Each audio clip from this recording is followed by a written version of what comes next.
Aniya ang labing uwahing kalambuan gikan sa Kapitolyo sa Sugbo.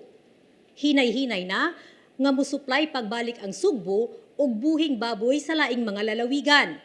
Kini aron matubag ang kakuwang sa supply sa buhing baboy sa atong mga silingang dapit. Si Paula Mendoza alang sa dugang detalye. Gitugutan sa lalawigan sa Sugbo ang pag-export sa buhing baboy gikan sa probinsya ngadto sa laing dapit sa nasod apan case-to-case basis kini. Kahinumduman ni adtong Pebrero ni ining tuiga, nagsugod pagpatuman sa Executive Order No. 8 ni Gobernador Gwen Garcia nga naglatid og 6 kabuwan nga ban sa pagpamaligya og mga buhing baboy gawas sa probinsya. Kini tungod nakita sa gobernador nga kinahanglan i-regulate ang supply sa baboy dinhi sa probinsya.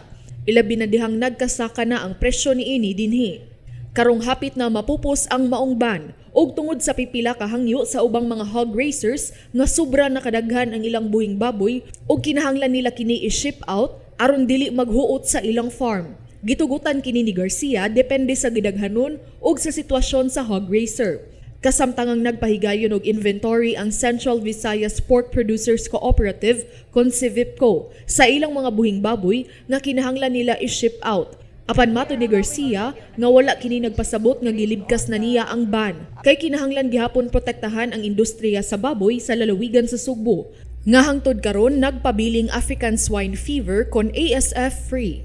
We are allowing already on a case-to-case basis based on the application of the respective breeder farms nga kung pilay ilang excess nga live hogs, we issue a memorandum for each aron ang Coast Guard will be made aware nga for example kaning farm mo ship out siya for this month na mao ni ka number of live hogs on a case-to-case basis usa. Di lang kay kanang across the board na natong ilit. Kay total.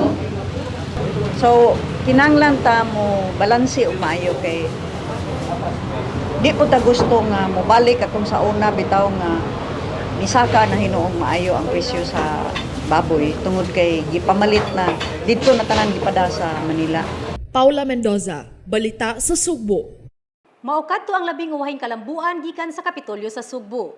Subscribe ug bisitahan ninyo sa kanunay ang Sugbo News Facebook page ug YouTube channel alang sa labing uwahing impormasyon gikan sa lalawigan sa Sugbo.